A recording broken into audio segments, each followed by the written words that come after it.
We're going to continue now with Topical Bible, which is called Topical Bible. And this particular section, we will continue now where we left off with the human being. And I'm particularly interested the way they did this section here. Now, this is letter F.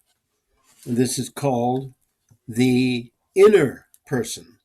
Now, what he does here, when he's talking about that, here is the quote about the inner person. Romans 7:22. For in my inner being I delight in God's law. 2 Corinthians 4:16. Therefore we do not lose heart, though outwardly we are wasting away, yet inwardly we are being renewed day by day. Then in Ephesians 3:16, I pray that out of the glorious riches you may strengthen you with power through the Spirit in your inner being. And then he goes to G, the outer person. And then it says in 2 Corinthians 4:16, therefore we do not lose heart, though outwardly we are wasting away, inwardly you are being renewed day by day. Now that's the same as the other one. Then the S letter H, the old self. And then I'll just read you one of this is from Romans 6:6. For we knew that our old self was crucified with him, so that the body of our sin might be done away with, that we should no longer be slaves to sin, and so forth. Then he goes to the new self, which is letter I.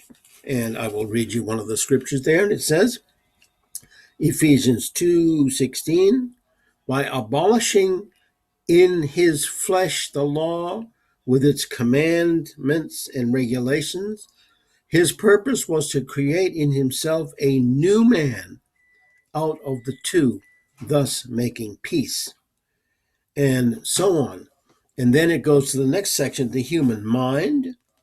Then the next section is human consciousness, and then the human will.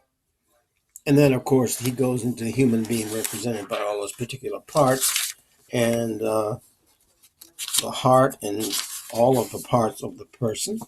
And then this is interesting also, the whole person, letter L, the whole person represented by the soul, et dot human being, life, people, self, spirit. Now that gives the actual meaning of those words as you would find them in the literal translation. Then he gives you all the scripture. Then in letter M, the whole person represented by tongue. Then he gives you the scripture. And then in another whole section, the corporate nature of the human race. The human race as in unity with Adam, and so on and so on. And it goes on and on and on with endless scripture in all of this stuff.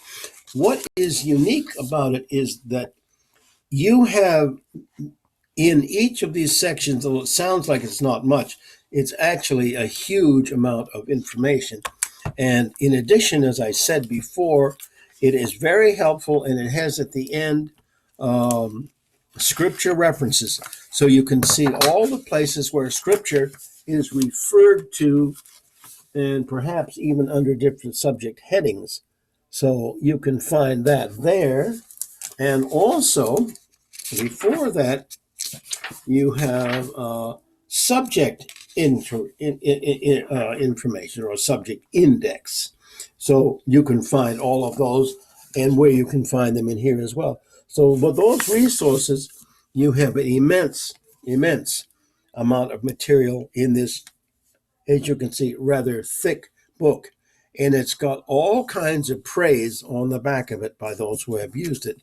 And what I suggest when you use this, the best way to do it, and I'm doing it this way, is that when you're using it, you're going to scripture, a particular section you're reading, and you're quite interested in that, here's what you do. You keep that script. Then you go to the Thompson Chain Reference Bible, look that particular scripture up and see what the Thompson Chain Reference does with it. Then you go to the Nave's Study Bible. You take the exact same verse and you see what the Nave's does with it. And then finally you go to the Dake annotated reference Bible, and you find that same verse and see what he does it. That way, you get not only this immense amount of scripture that relates to particular subjects, but then when you go to these other Bibles to use it with this, you get a huge amount of information on certain subjects in only one or two verses, or you may go anywhere you want. That's why this is a wonderful, such a powerful tool to use, this topical guide. This is Topical Guide 2, and we hope you enjoyed this particular version of what a topical guide of the Bible is like. And I think everyone who is a pastor, especially, or those who teach classes, should have one of these. It's extremely helpful. Enjoy the rest of your day.